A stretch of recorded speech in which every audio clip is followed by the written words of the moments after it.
Hey everybody, comic book lookers and rainbow comicers alike. It's your boy John on Demand here, hanging out on this brisk fall evening. I got my sweater on, and of course, you guys, in the background, I had to bring the best fall decor ever, putting Martha Stewart in her place, like that. Photoshop Pro. So beautiful, so great, so festive. Joined, of course, by co-CEO Tom Devine. There can only be one. And then, of course, you guys, we are joined by special guest Derek today. Awesome. Comic Book Look proudly sponsored by Rainbow Comics, and we're definitely excited to talk about some books that we picked up today. But first, just wanted to check in with you, Derek. So how is it going this fine Wednesday evening? Well, it's a cold one. It's a little snow. I tried not to record the snow with the background. But it's Wednesday. Yeah. It's comic day. That's right. That's right. You get to hear about all kinds of stuff going on. Love it. Exactly. It's the new books. The new books are out. We're excited to talk about them. We know you guys got your stack, or maybe you didn't. Maybe you'll want to wait to hear what we got first. Want to say, JP Darcy on the Rainbow Show, of course, always putting on a fun one. So this is, your after hours show. And we're excited to talk about the comics we picked up. But, I originally met Derek, our guest that we have on today, through SuperCon, Sioux Falls' #1 favorite convention. And Derek was on there at year one. He's one of the founding members of SuperCon. No. Well, yeah. Oh, is that not right? Come on. Let me. No, well, I volunteered the first year. Yeah, exactly. I brought on a sponsor. Yes, and then you worked your ass up to director. I mean, come on. Yeah. I mean, but I just don't want to. I'm not a founding. Yeah. Not one of the founding five. If you volunteered on the first year, dude, you're a founding member of the Super. Well, I think Tyson and I were two of the volunteers that really, really stuck around. Yeah. Quite a long time. So. Well, awesome, man. Well, we're very happy to have you on here. Before we get into what books we've got and stuff, tell us a little bit about yourself, Derek. How did you originally get into comics? What has your relationship with comics been throughout your life? And why are you still reading them now? Back around the first comic that I really remember getting, my mom tells me it was earlier, but it was Hulk, Incredible Hulk 191. Ooh, right. 191. Yeah, I know. 10 months later, but whatever, right? You missed it. That's always the story, right? At least I'm honest. Yeah. So, it had the Shaper of Worlds on the cover. And he's going like this, and then the Hulk's coming out at him. And we lived in the country about 9-10 miles south of Brookings at the time. And every time I go into town, it didn't make any difference where my mom was going. I'm going to go do clothes or this or that or whatever. I would go to the bookstores and hit the spinner rack. That's right. And that's where the majority of my money went. Right? Yeah, you earned that money. And you put it to go like that, on and on and on. I was getting comics in the mail. Did you order direct from like DC and Marvel, or how did you get ordered? Marvel predominantly. You got to realize back then, DC was really kind of hokey. Yeah. I mean, even for a kid, it was. Let's face it. I mean, yeah. There's cheesy great stuff going on back then, but I wasn't reading it, you know. So, anyway, G.I. Joe, X-Men, all kinds of stuff. And every Tuesday, I think it was. Yeah, I think it was Tuesdays. The index, cover to cover. Well, everywhere in town would get the comics. What year is this, Derek? Oh, 80. I'd have to Google. Well, 88, 90? No, it's got to be like no, 80, earlier than that. no, 85. 85, 84 Gotcha. is when I started to see. We lived in the country, so I had a bike at my grandma's. Okay, I'd hop on the bike, and ride to the places if I was in town. If I wasn't in town, I was with my mom every Tuesday during the summer, and then after school on Tuesdays, I would hit all the comic book stores. My dad knew to pick me up after basketball practice or any practices or after school. He'd pick me up at the Index on Main Street in Brookings. Right? I'd come in there, I'd have my comics. And then at that point, he'd say, well, where are you getting all your money for this? And I said, well, I'm doing chores, right? And he's like, well, you're spending it all? Yep. That's kind of when he just said, okay, right? It just progressed. We moved into town because my parents were driving back and forth like 4 or 5 times a day. So we moved into town. I'd hop on my bike. I had a specially made backpack. With like a comic holder in it? Basically. Yeah. A kid's comic book holder, you know. And it kind of stayed like that till about 8th grade. Then I met this guy named Haven at the Index. He was in college or he was of college age. Way too old to be hanging out with, to be honest, but whatever. And he took me to Sioux Falls, and we went to Rainbow when it was like really, really small. And then there was an Excalibur Comics too in Sioux Falls at that time. Where was that? Was that in the mall? No, it was kind of a. Because Rainbow, I can't even tell you where it is anymore. Yeah, Rainbow used to be where the nickel spot is, like that bar. I know that's like when Rainbow was like a hole in the wall over there. But yeah, I mean, yeah, that was just a hole in the wall. I'm talking like if you can ask John. Yeah, you know, it was like you walk in the door. I mean, I could even tell you what it looked like. You'd walk in the door, and over here would be the cards, and over here would be the comics, and on the other, here's the door. Yeah. And then right on the other side of the door was the wall of the bookcase that had the comics. Nice. Yeah, I mean, just that's South Dakota comic book history right there, folks. Right. And Excalibur had a ton of back issues, and Rainbow had a lot of back issues, but not near. I don't think as near as much as Excalibur. But they had like a wall, and it was just huge. And I was just in awe of the whole thing.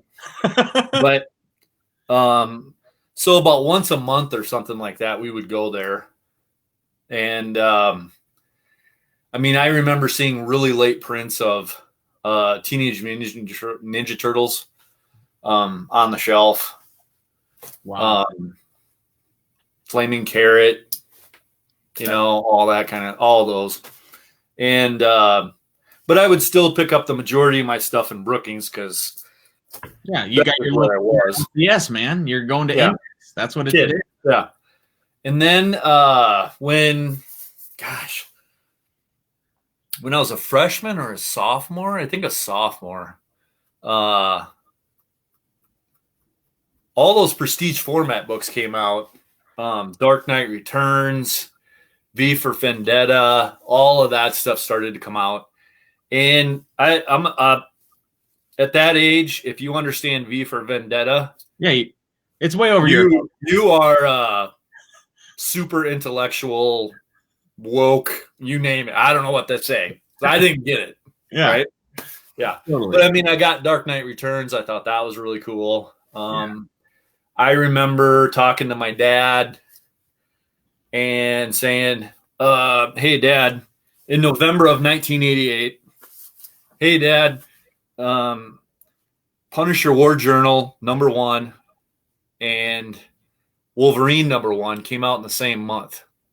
Oh, man. Banger month from Marvel, man. Right. And they were $1.75 a piece. Who? And I remember talking his ear off. Dad, if we get these, I'm sure I used some vernacular of How much money? You're going to be worth so much money. Yeah. $20 was a lot of money to me, right?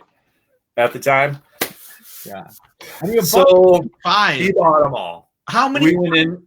We went in, bought them all. How right? much was the covers, Derek, at that time? I mean, they got what, 75 cents, right? Give me a second. Yeah, no problem.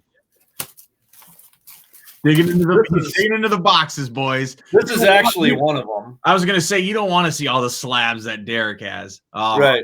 No, you don't want to see all the slabs. But it was $1.50. I was wrong. It wasn't $1.75. No, this isn't one of the originals that I bought, but this is one of them that I bought from a comic book store at some point, and then I got slapped. So anyway, it survived. Heck yeah, man. Awesome. But so we bought all those, and then when I was a late junior in high school, my dad got tired of going to comic book stores everywhere we went, and we decided to open one in Brookings. Oh, no way! Your dad opened a shop in Brookings? Well, my dad funded the shop. That's cool. Yeah. I'll be forever thankful for that. But anyway, we did, it went till probably 94, I think. So you're right at that comics boom era then. Yeah. We made it just into the right into the tanker. Yep, exactly. Right into the turd. Yeah. But anyway, so we did that. And let's see. Did you sell a lot of your big books once you guys opened a shop? All the ones that you were cool ones that you collected? Oh yeah. Yeah. Exactly. I wanted the shop to thrive, and it did. It did really well. The not only the comic kind of hurt it real bad, but the rent in Brookings went up quite a bit. And we depended so much on the college, and you never knew who you were going to have one semester to the next. Totally. You had that dry period in the summer, because back then, now it's totally different. But in the summer, they all left. Yeah, they just started to stay like 90, I don't know, mid 90s. Yeah, I was going to say, by the time I went to school, 03, because I went to school in Brookings, by that time, we were getting our comics from Brookings Bookstore, and they and a lot just started doing that, I think. Yeah, I would say that it was probably a sophomore before I even got a comic book in Brookings. I didn't get any. I was just, I was in no man's land freshman year. Who knows what I was doing? Definitely wasn't spending money on comics, the little money I had. But yeah, probably 2004 or 5 is when I first went to Brookings bookstore. But by that time, all of my friends would have to live there all year round because they would sign year leases. So then they would just try to find a summer job or whatever. Well, rent was so cheap back then that you just sign the year lease and pay it when you're home. Totally. Because there weren't too many jobs. Dictronics, there were some. Larson Doors, there were some. But really, there was nothing else. So, sure. But now that's like totally different. Totally. It's way, way expensive. Well, that's cool, man. I'm dreading Teague gone. Exactly. So she's a senior, right? Your oldest daughter? Sophomore. Sophomore. You still got you got 3 years. Don't be worried about it, man. You just wait. Yeah, I know exactly. 8th grader, not far behind you, man. So. Yeah. But anyway, so there was a couple of when I closed the store, I didn't collect for a while. Just the psychology of the whole thing, Totally. I bet it's heartbreaking. Yeah, it sucked. Yeah. But then I got back into it for a while, and then got married, had kids, and daycare's like paying for college. So I couldn't really afford it then. And, got back into it and been going strong ever since. Yep. Yeah, definitely. And I know you've turned me on to a lot of really cool, interesting indie books and smaller creators and local artists and other imprints that I may not would have taken a chance on, that I know that you've always taken a chance on. So, I talk about indie books and the books that I pick every week on here. And I'll tell you guys, a lot of times it's the stuff that Derek has recommended, especially Aftershock, Vault, Black Mass, those comics. I would not have picked them up unless Derek was telling me always to pick them up. And now I usually almost pick up every single one to at least try it out. So yeah. Thanks for that, Derek. Yeah, thank you. Vault is always strong. Yeah. Even if you don't per se connect to it, you can at least go, that's a good story. Totally. Well, they are a little weak, I say it's a really good story. Yeah. Exactly. Vault was the one that did the autumnal one that we got, right? A week or two ago. Yep, it sure was right here. Which one did you get? Autumnal or autumnal or something like that. Oh yeah. Yep. It's really good though. That was a lot of fun. Yep. It's I got issue 1 and I really liked it, and I'm just waiting for the trade now. Yeah. Yep. I really like that. It was really cool too. The thing I like about publishers that aren't the big two is that they're so darn interactive on Twitter. So I tweeted out a huge, I love this book, here's my review of it in a tweet, and then I got 20 likes from it, including one of the writer's moms, I think, or something. Yeah. So I was like, that's really awesome. Yeah, they want that stuff. Yep. It's really cool to have a publisher that actually interacts, whereas Tom and I are tweeting at Marvel and DC left and right, and we don't get anything, and it's like, okay, so it's kind of interesting. And I definitely appreciate that. And Gooden, he does a lot of their covers, and he's their art director. I'm in a little bit of contact with them, not much, but still a little bit of contact with them. I've turned them on to several YouTubers that really like them and are plugging their stuff all the time. That's awesome. And then all of a sudden send them our way. They get to read everything 2 months early. The YouTubers. So yeah.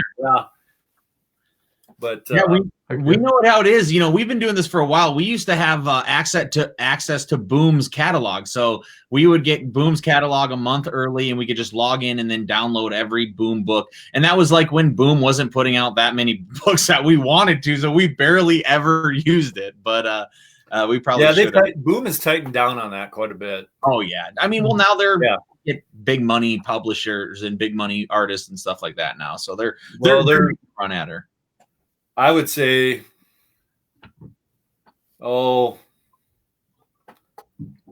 since they started that retailer incentive program. Yeah. And I don't know if you guys know about that, but break it down for us. I would love to hear more about that kind of in inner industry stuff. Well, retailers can get things and then they can send them back if they don't sell them. Yeah. It's a little bit of a pain in the butt, but it allows places to take a chance then, right? Right. You order more copies and all of a sudden you're like, hey, wait a minute. 10 guys will pick this up or whatever. Sure. Yep. That's cool. Yeah. And Vault makes the retailers a little bit more incentivized on some of the things that they have now. And IDW, Yeah. I think it's smart for some of those smaller publishers to do those kind of things because, hey man, you vote with your dollars, and if it's right in front of you, it's a lot easier to vote for it. Sure. They the smaller ones, yeah. Really it's the big three now, if you ask me. Sure. Image is up there. They've been around forever. It's time to say big three. And they have new books every month. I mean, they have so many books come out a week. I know what you're talking about. Exactly. Yep. And speaking of books, well, that brings us right up, Derek. We got your history, man. Let me see what you got. Yeah, exactly. Let's see. You can judge our stacks. I don't. Hey, if you read, Derek, you might crucify my facts. I won't judge them. I know you read them and enjoy them. You're spending your money. That's right. But let's see what you got. I'm interested to see what you guys got. Excellent, man. Excellent. Now, most important question though, Derek, are you familiar with how we rate our comics? Is it still the beers? That's the beers. Yep. It is still the beers. All right. Yep. All right. He's with us. All right. Got your stack, Thomas? I got it here, man. I got it right here. I picked up today. It was a good day. I'm excited to talk about a few of these. Yeah, definitely. You start us off, John. Let's see what you're cracking with. All right, in no particular order. Truly, I'm completely chaotic tonight. It seems. First offering from DC Comics. I am just admittedly curious about Punchline #1. A fascinating character. A Harley Quinn spinoff, certainly, but with her own interesting backstory of, I believe they depicted her as like a college student when she joined Joker. So I thought that was actually kind of humorous. So this is after the events of Joker War, just seeing where she ends up and what all that entails, basically. So I was like, I'll try it out. And it is a one-shot. So just kind of, sure, I'll read on and see what's happening there. So being the continuity junkie that I am, why not? What was it? Who is Punchline? I don't know. I'm so out of it. Yeah. So in Joker War, Punchline was accompanying Joker as like kind of his second in command or whatever. So she squared off against Harley, took her to church the first time, second time not so much, and then eventually, spoiler, Joker didn't win because the comics keep going on, for Batman. But just a fascinating character. So it's she kind of came out of nowhere in a lot of ways. But that's why I got this, was to learn more at the very least. She was a college student, and she kind of worshipped, Joker. But she was a big fan of Joker, and then somehow they got connected, right? And I don't know specifically how, but yeah. Well, it sounds like somebody needs to Me Too the Joker, okay? He's too old for it, man. All right, here we go. He's got to be like 90 years old at this point. I'm going to jump it off with American Ronin #2. I missed American Ronin #1, so I picked that up too, but I saw it when I was reading the back of the Greendale, Kentucky book. This is that Alex Alonso has started his own imprint. He used to be like the publisher and stuff at Marvel, but now he's doing his own book. His own imprint, and he's taking all these Marvel guys to do their kind of indie stuff, and it's nice, perfect, very cool. So I'm totally checking it out. It's a new publisher. Alex Alonso has probably more ties and connections in comics than most people ever could. He's going to be able to utilize that to bring some really top level artists and writers to do indie, creator owned stuff. I'm excited to check out what he's doing. Peter Milligan, ACO. Yeah, I'm going to check that out. So that's what I picked up first off here, American Ronin. Cool to see that you're picking that up too, Derek. Yep. Have you heard anything? I didn't even hear that Alex Alonso was even making an imprint. How long did he go? Did he leave Marvel even? I don't know. The AWA imprint. Okay, yeah, that's got to be brand new. Right? Yeah. So funny story on that one. Their first wave issue 1s came out at COVID. Oh yeah, on March. Oh, man. I can't tell you the exact week. Yeah, but I picked up Resistance because I figure Straczynski, or however you pronounce his name, the guy that did Babylon 5. Yeah, MJS. He's got to have something good coming out. It's been a decade, so he's got to have something going out. So I picked up that, and then you just sat around and waited forever. Yeah. And they got their first wave out, and I think American Ronin is kind of the start of their second wave of stuff. Good. So, and they seem to be doing pretty good. Yeah, they get good creators. So I just hope people are picking them up. So that's cool. Glad to see you're picking that up. What else are you working with, Johnny Boy? What's the next on that stack? All right. Well, entering my Marvel Zombie hood, you guys, Star Wars D. Vader, issue number 7. So basically, the Emperor took him to church in the last issue and then kicked him out of the ship onto a planet and also sent an assassin after him. So basically, nearly crippling Lord Vader. This is more of a trial by fire, and hey, you need to learn the value of fear again because you're disobeying me so much. Interesting story so far, but definitely entertaining. Not my favorite Darth Vader run, only because we don't have 000 and BT1. So, with my favorite homicidal droids ever. So, yeah, I remember you liking droids. Well, cool. I mean, good to see that Star Wars is still holding strong. Yep. A lot of titles coming out. Yeah, there always is, right? The next up is We Only Find Them When They're Dead. This is number 3. I've talked about this before. I was kind of on the fence if I was going to continue to pick it up. Basically, they find, were you? Yeah. They find these big celestial-like things. So it's like they would find Galactus, but he's dead, and then they would mine Galactus's organs. Like they would go bring their little tiny spaceship into his eye, and then they'd like harvest some of this stuff, and then they go and sell it. And different parts of these celestial creatures are, worth more than the others. But it plays on different tropes of like, the space cowboys and, the team group, and the art is just so computer done that it's not always my cup of tea. It is definitely very flashy, but I'm such a normal comic guy that, sometimes like when you go way out like this and Department of Truth, it is hard for me to stick all the way in. I think I will finish. But Department of Truth is not computerized art. It's not computerized art, but it's that same like almost Ben Temple Smithy, where it's so crazy and abstract at times that like look, don't get me wrong, I do like it, but it does have to be telling like this right story for it at that time. And maybe this is the right story for this type of art, but maybe it's just not my absolute cup of tea. I did read this because I wanted to check it out right away. I do like the format. Boom rocks at like this cover and how this feels all matte and stuff like that. But I would say once again, I'm lukewarm even after this one. So it's like, gosh, how long am I going to keep picking this up and telling people I'm lukewarm on it? I don't know. Only time will tell.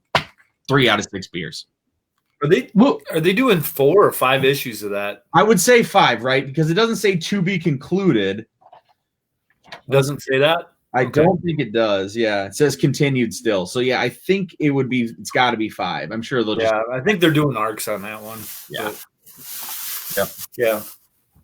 What else you got, John? Definitely.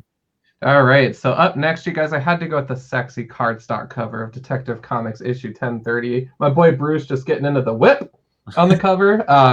There have been some sharp covers though coming out, and I personally like this a little bit better than the traditional with the logo and comic bubbles and dialogue and stuff, just because to me it's art again. And so if I ever got in the mood and wanted to like display them on the wall, now that's never going to happen because I love my Marvel Cosmic and bright colors. But in the event that I change my mind, I could see myself hanging some of these up just because they are art to be celebrated, and that's why I went with that cover. Ultimately, the series continues to delight. Hopefully, this new mirror villain comes through. I'm a little curious to see where that goes. I feel like I ragged on Batman the Main story, I believe, last week when that new issue came out about the ghost, whatever his name is. That it feels like it's a little formulaic. So I'll be curious to see what it goes. I like this book a little bit more just because it gives us more access to the whole scene of Gotham, if you will. So just kind of tapping into what's going on at GCPD throughout the community, etc. So definitely kind of liking the world building aspect of this title. But yeah, I haven't read it yet, so I can't review it. My reviews are actually at the end. Coming up here, I only had a chance to read 3 of them so far today. I didn't read any other one, so that was my only one. I actually read 11 books today, but they were all on my stack from the last 2 weeks, so I am all the way caught up for rocking these ones out. So I didn't whip in, but I did see that DC did have a bunch of covers for Batman, and then Punchline had like 3 covers as well. So DC rocking that extra covers, always trying to pinch that extra penny out of these collectors. Can't blame you. Can't blame you. Hypothetically. They buy them. Yep, exactly. Hey, next up, I got another #1 Aftershock Comics. This is Mistonic. It's looks like it's a detective, but it's going to be some mystery. I don't know. I can't wait to read that one. I'm just saying. Yeah, I'm excited. Me too. It has a really clean look, and then when I went into the art, I love this. It's like a whole aesthetic that is almost like Great Gatsby like aesthetic. So what mystery is going to be had. I'm really excited for this. A new one from Aftershock. Mark Sable and Giorgio Pontrelli. So excited to crack into that one for sure. Awesome. Well, up next, you guys, I had to indulge my childhood again. And so I went with the amazing, beautiful All Rangers cover of Power Rangers issue #1. So I'm really freaking annoyed that we're doing 2 different Power Rangers titles that I have to collect now. And Tom, they also had the Legacy cover is what they're calling it, where it says issue 57 now on this one. So last week I bought Mighty Morphin #1 or whatever, and bought 3 covers, the blank, because I love blanks. I bought the normal, and then I bought the one that said issue 56 on it because I'm a continuity junkie. But then I saw they were keeping the game going, and I said, nope, you're not taking my money this time. Boom, relax. So with that, I just settled on the one cover. I went with the one that I really cared for, which has the most characters on it, and I think it looks cool. I haven't read it yet. Yeah. It looks really cool for sure. I mean, that's a good cover to take. That's hilarious that they are putting out restarting #1, but continuing numbering for the people who want renumbering. I've never heard. That's gonna get you. That is gonna get you. Never heard of that. Yeah, that's never. Say, John. Yeah, I tell you what. I got a box coming that's got an exclusive Power Rangers cover, and I can't remember the artist who's doing it. Okay. But Tom was pretty jacked up about the artist. And I think it was the Green Ranger, I think. Okay. So I'll send you a pic of it. Yes, please do. I get it. Oh God, I love Power Rangers. I'm sorry, I'm such a geek about that. That's awesome. Love it. All right, next up for me is the new Scene of Grace image book, getting it together. It's just like life. There's no superheroes. There's no violence. There's no mystery. There's none of that. It's just like friends being friends, life stories, coming of age type of thing of like young 20s. Definitely just reminds you of when you were in your early 20s and you were just trying to figure out making it through life and, getting drunk and, making mistakes and whatever else. So I really enjoyed it. The first issue. So I'm excited to crack into this, and I'm always appreciate Image putting out these type of books. I enjoy romance books. I enjoy sports books. I enjoy these other types of books that you don't always see from our publishers that we normally check out. So it's really exciting to read something that is no supernatural and no fantasy and just a straightforward good tale. Good storytelling. Heck yeah. Well, speaking of romance books, I'm right on there with you, Tom. This next one is definitely romantic in my heart, minus the stupid header on top.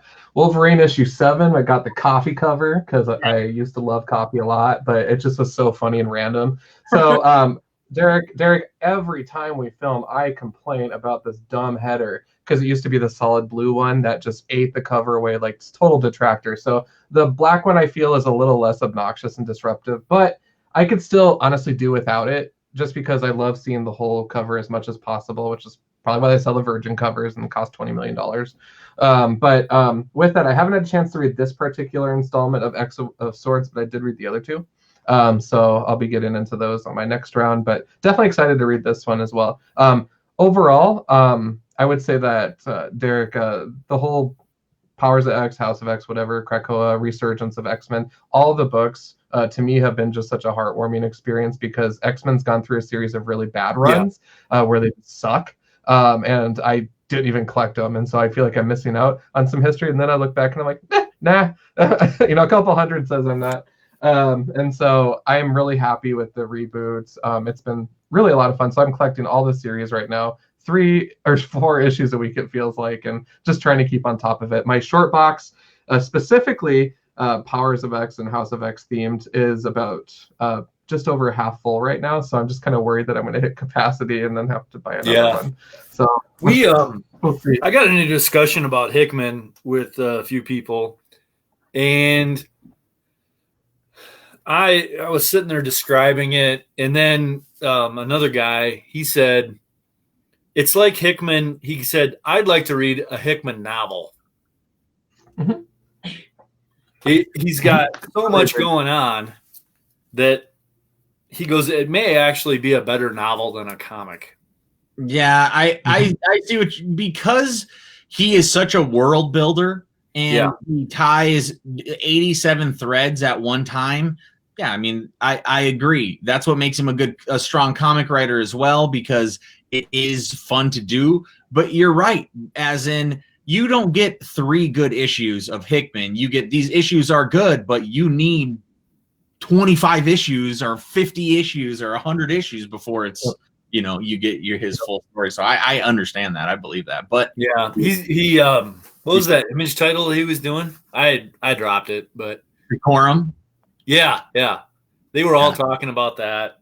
And it's so weird, man. It's so weird. Yeah. It was just there's too many threads. Yeah, exactly. But yeah, it was like, well, it's how it goes sometimes. How it goes. I would say though, one of my favorite components about these books are definitely just the pages where it's just straight text. So it's either dialogue, it's emails, it's just additional content, and to me that makes it so rich and a little more engaging than some of the other books. Oh, so you like those pages that he's doing in X-Men with just verbiage? Yep. See, I think that adds to it, and it helps. Yep. That, and we're so familiar with the X-Men. It's so interesting because I've never seen that before for any books that I've read personally. So I was just really geeking out. Try Black Monday Murders. Yeah. Okay. Yeah. Yeah. It's so good though. Gotcha. Well, I jump back to Hellboy. They have this is a one shot. We got Mignola. When usually there's always other writers and they always doing different things, and I'll check out BPRD, I'll check out Hellboy, but not usually. I don't pick them all up. But then when I saw Mignola, and then I knew that there was only another name on there, not another co-writer, and it was Adam Hughes. I'm like, Mignola and Hughes team up, the only artist on this entire thing. Yeah, I'm in. Dave Stewart on colors. So then we get an actual Adam Hughes drawn, and let me see if I can get to a page that is just so Adam Hughes-esque. But you get this beautiful type of art that you can only get from Adam Hughes, and it's gorgeous and beautiful, and every woman is so attractive, and he's absolutely one of the greatest artists, and usually we only get him on covers, so it's really fun to see him do an entire interior art again after being away from doing it for so long. Granted, it's a one shot, and I know that he would only do it with Mignola, but it is very cool to see, so I'm excited to read this entire thing. It's very excited. Yeah, if you like early Adam, if you want to see some early Adam Hughes stuff, and they're cheap and affordable, check Legionnaires.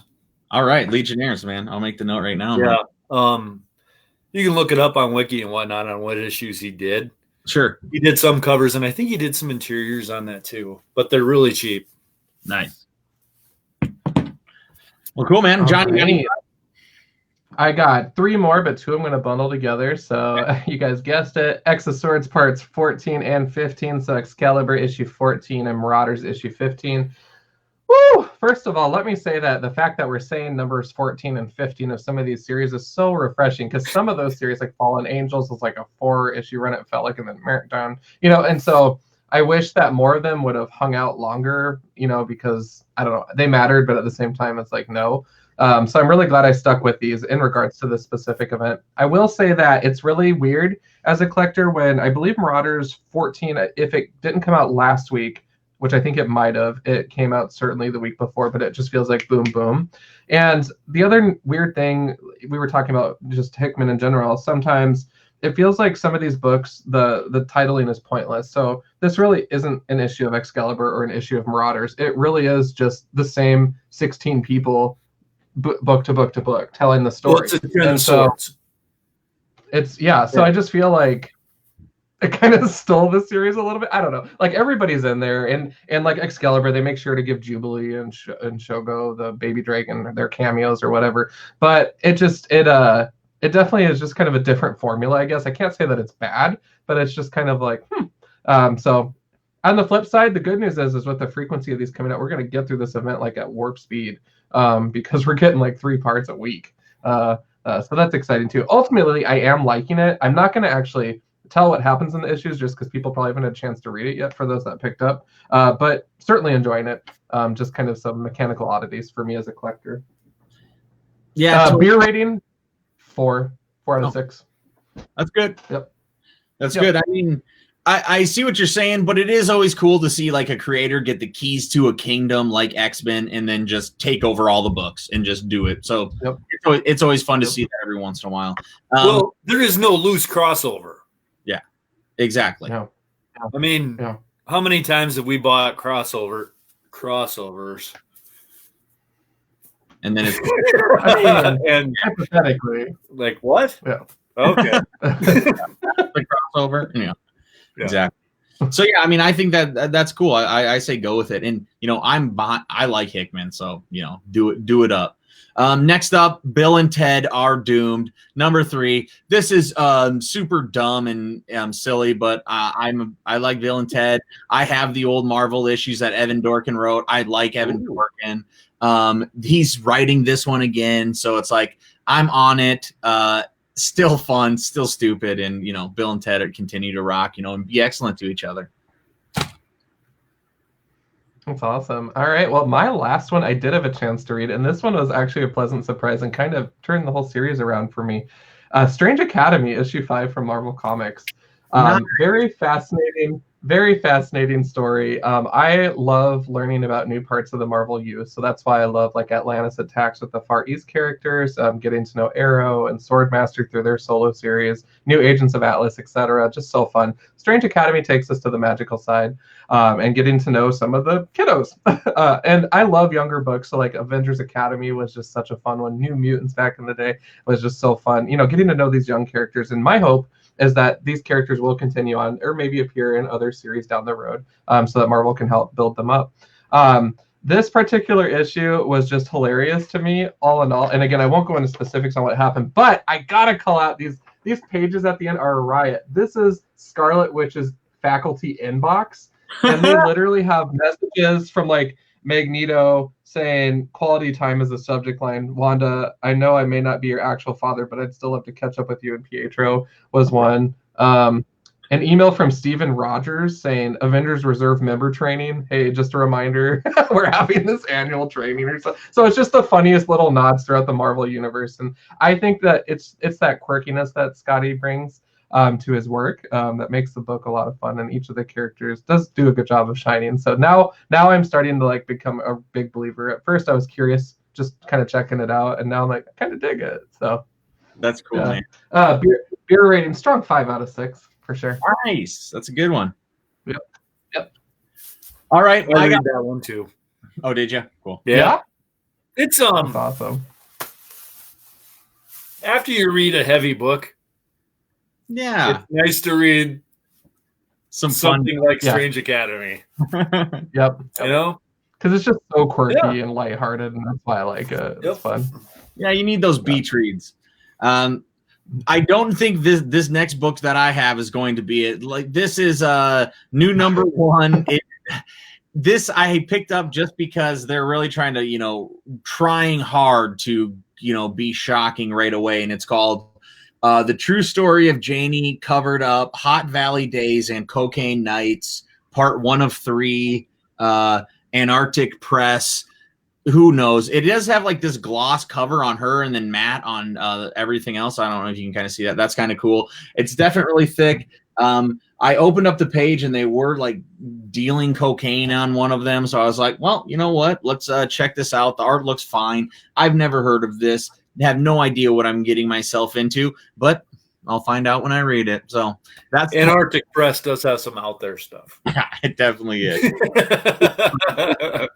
It's trying to be out there, which I can. Yeah, they've been trying to be out there for quite a while. Yeah. All right, well, cool, man. That's all the books I got this week, John. I'd love to hear what you had. That was awesome. And Derek, man, thanks for coming on the show, dude. Really appreciate you coming. Yeah. Hey, I did get one book. Oh, let's see it. Oh yeah, what do you got? Get it. Get it. All right, Razor Blades. Blades. Nice. Okay. What's that? Okay. I don't know. Who's it by? James Tynion. Oh, nice. Oh, I did hear this. Yes. Is this for Boom too, right? No, he's doing it on his own, I think. Oh, that's right. Okay. He might be printing it through Boom, but it's with James. So it's his own Tiny Onion Studios. That's right. And this is the JJ's Comics. Oh, you got it. The Doug JJ Mankey exclusive. Yep. Oh, cool, man. Yep. I haven't read it yet, but I'll be reading it. But yeah, just got it yesterday. So it's a horror magazine, but it's not a magazine. It's just prestige format. It's very thick. Yeah, totally. I mean, I think It's hard. he was advertising it in the back of this, right? Is that where I saw it? Yeah, right here. I was wondering where I did recognize it, that he was talking about that in the back of Department of Truth. So yeah, that's awesome that you got one, dude. That's sweet. Yeah. Yep. You can get it on JJ's Comics. Cool. Well, we'll check it. Awesome. And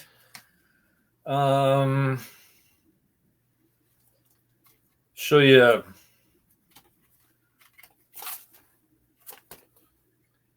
What do we got there? All right. Get it. Oh, Devil's Red Bride. nice. What's that? Oh, It's a samurai story. Cool. And this is the Dakota Comics, and then Comics with Bueller unofficial first issue. But this is a Clara Meath cover. Oh, awesome. Yeah, we know SuperCon.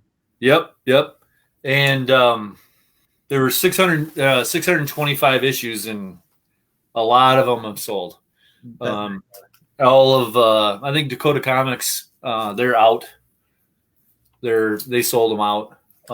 But I got an autograph too. She had a little signing going on. But yeah, it was kind of nice. I kind of brought. I knew that Travis Noakes, Comics of Bueller, was a big Clara fan, and I've been on his show and on a couple of the Portland guys' shows occasionally, and just kind of turned him on to it, and he was all about promoting her.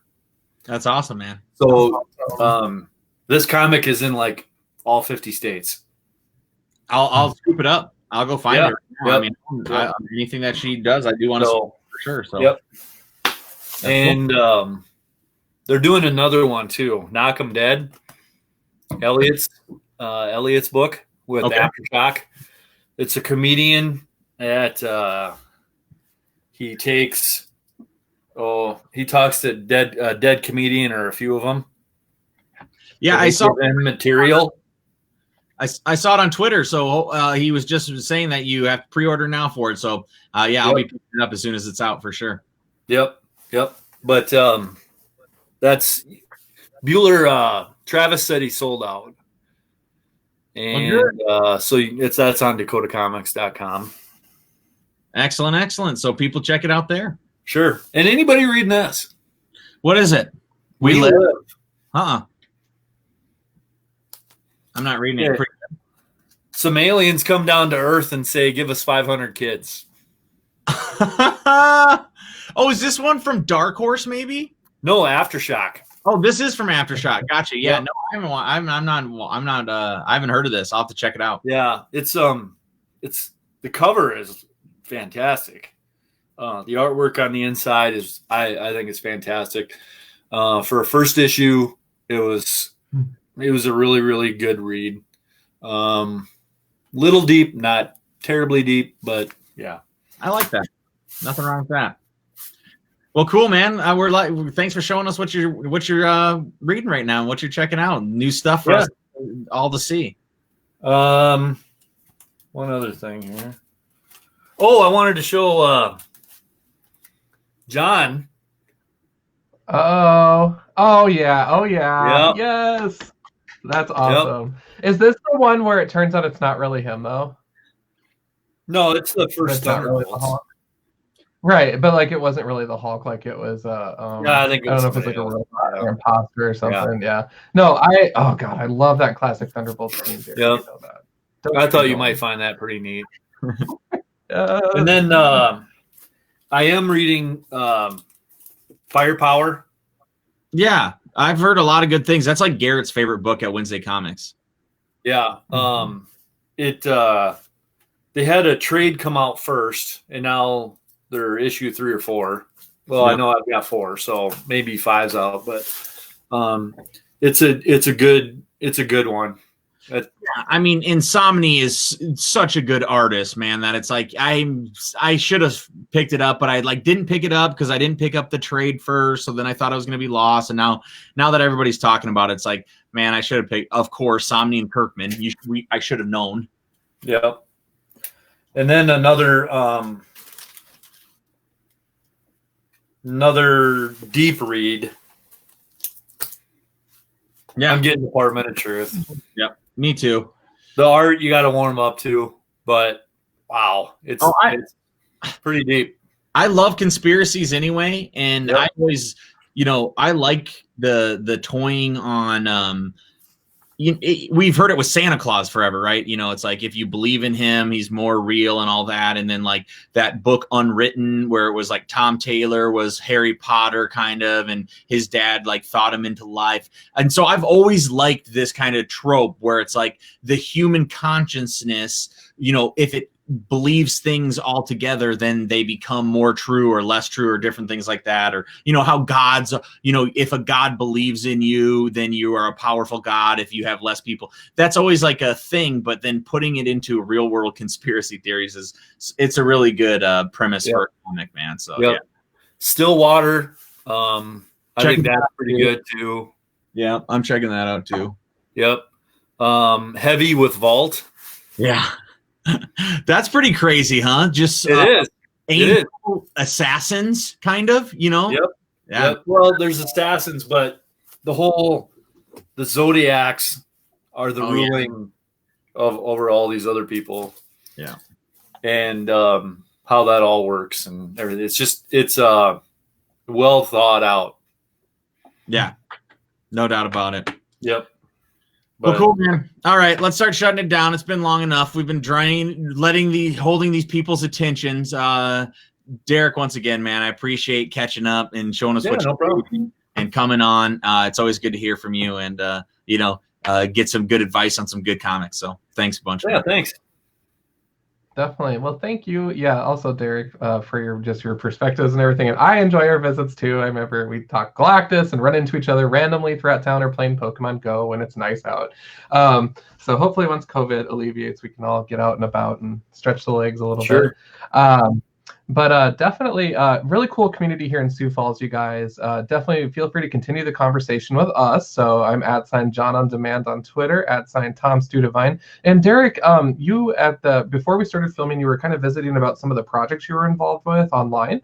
So where can folks find you and follow along? Well, following is kind of hard to do, but pretty much I sometimes end up on some YouTube shows. Okay. They'll be doing a live show and they're like, hey, you want to come on? Yeah, sure. Okay. 5 minutes later, I'm on. See, I've been on Travis T. That's Bueller's kind of hardcore guys. Been on there a few times. Sam's Tangled Web, they've been talking about putting me on some other stuff, and I'll announce it. I'll let you guys know. But yeah, I talk with a few of those guys. Whether some people like them, some people don't. Some people say that they're too much influencing, but I mean, really, I can personally tell you that one of them that a lot of people think is a big influencer in the inflationary prices of some back issues. He's really not. He's just reporting. Yeah, and you know what? It's like all of those speculators always try to say that, but if you're not supposed to talk about these big comics, you're not supposed to talk about these comics that are worse stuff. It's like, get real. No, man, they have to be talked about. That's Right. the point. That's the market of slabbing, man. So, Right. I feel like you got to say, forget the haters. Yeah, Right. that's something that you're going on. Right. Those, man. Now, if you don't like watching speculating, Travis has turned into a pretty good friend of mine, pretty good comic friend of mine, even though he lives near Portland in Oregon, right? But he does not do speculation. In fact, I can tell you he is a horrible speculator. But